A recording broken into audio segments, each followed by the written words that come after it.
Hey guys, it's Raul again, and today I'm bringing you guys a discussion video. Now, I've been wanting to do this video for a while now, but I've been really scared to share kind of my opinions on this topic because of how I feel sensitive it can be at some times or how it can be taken. So I want to kind of preface this entire thing by letting you guys know that I mean no offense whatsoever. I myself am a Hispanic person who is also considered a person of color. So I mean no harm with any of these topics and things that I'm going to talk about. Believe me, these are all coming from a good place. It's just kind of to spark conversation and everything on this entire topic of race and culture and representation within books and everything. So yeah, let's just go ahead and get started. Now, recently on Twitter, and not just Twitter, but kind of like the entire world, there's always been a discussion on race and everything and people of color. And recently there have been kind of new sparks with all of this kind of people of race and diversity and LGBTQ community when it comes to politics and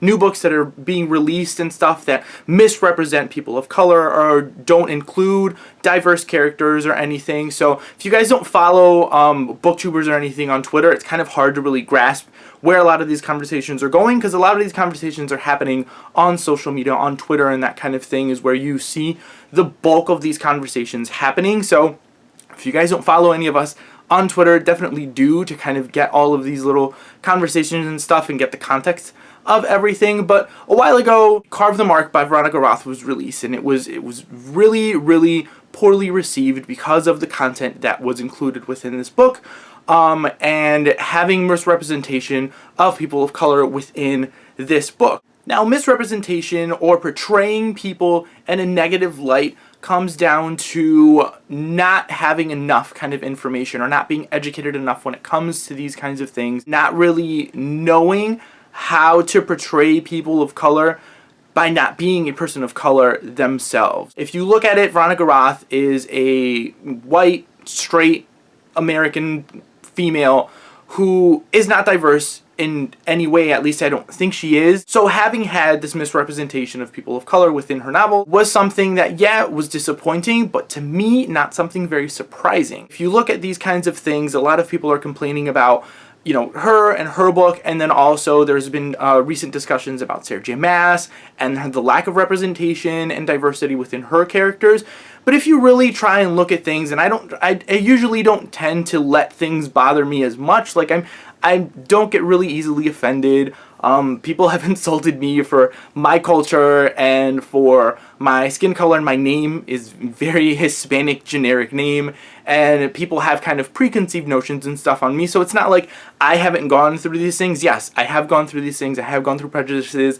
So I do understand from that perspective what's going on. But you have these two straight, white, female, blonde, blue-eyed women who are writing these books and not including diverse characters or misrepresenting people of color. You kind of have to look and see who these people are. You have these people who aren't diverse who are writing these books and not including these things in it, because I feel mostly that they don't understand or they don't know how to write these people or these characters, because they themselves are not people of color, they themselves are not diverse.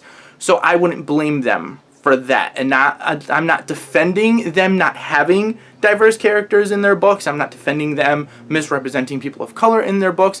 But I'm just kind of looking at it from the point of view of, well, they're not diverse authors, so why would I expect diverse characters from non-diverse authors? Like, I wouldn't walk into an Italian restaurant and expect great Mexican food. That's just it. Like, I wouldn't go into a Veronica Roth book or a Sarah J. Maas book expecting great diverse representation, because they themselves are not diverse authors. If I was looking for a great book with diverse characters, I would look for an author who is diverse, who is a person of color, to find that good, accurate representation inside their books. I would look for a book like Angie Thomas's The Hate U Give to find good representation of people of color, because she herself understands that culture. She herself is a person of color, so she herself will understand what it really is to be a person of color and what it is to be inside that culture, I would look for Hispanic authors to find good representation of Hispanic characters that aren't stereotypical Hispanic characters, because they themselves are Hispanic authors and understand these kinds of things. I would look for an author who is LGBTQ to find good representation of LGBTQ plus characters. So with that being said, all of these discussions and stuff that are happening, I feel at some point are putting too many expectations on some of these really popular authors to have to include diversity within their books when they themselves aren't diverse, so they themselves aren't going to understand what it truly is to have people of color or people of different sexual orientations within their books, because they themselves aren't going to understand them. Yes, they can do research, but it's still not going to be as accurate as if they themselves were experiencing these things on their own and including all of these things within their books. The best kind of representation is going to be an own voices representation. At least in my opinion, that's what I feel. If I want, like I said, if I want a good Hispanic character, I will look for Hispanic authors and so on and so forth.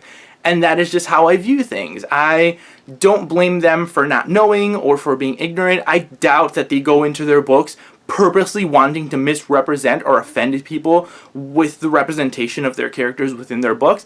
I go into a Veronica Roth book or a Sarah J. Maas book wanting to be entertained. And that's it. That's what I go into. I don't go into their books waiting to be enlightened or waiting to be inspired or waiting for their stories to cause some kind of revolution that is going to create all of these good, healthy conversations. I go into their books for entertainment, and that is it. That is all I go into their books for, just like quick, entertaining things. If I wanted something more enlightening, I would go to an author that I feel is going to speak to me directly, because they themselves understand me as a person, they themselves understand me and my culture and the things that I grew up in knowing and feeling, because they themselves and experience these things similar to mine. That's kind of it. Like, I didn't really want to get too rambly. I didn't really want to say things that were going to offend anybody. Like I said, if you guys agree with me or not, comment down below, let me know. This is something I wanted to do to spark conversation, something that I have had on my mind for a while now. So let me know what you guys think of all of this. What do you guys think going into books? What are your expectations when it comes to having representation of diverse characters within people's books? What do you expect? Do you expect authors to always include diverse characters within their books? Or do you do like I do? Do you just go to diverse authors looking for those diverse characters and so on and so forth? Let me know down below. Like I said, this video was not meant to offend anybody. It was just meant to start a conversation on this whole topic of race and inclusion and diversity within books. Thank you guys all again for watching, and I will see you all next time.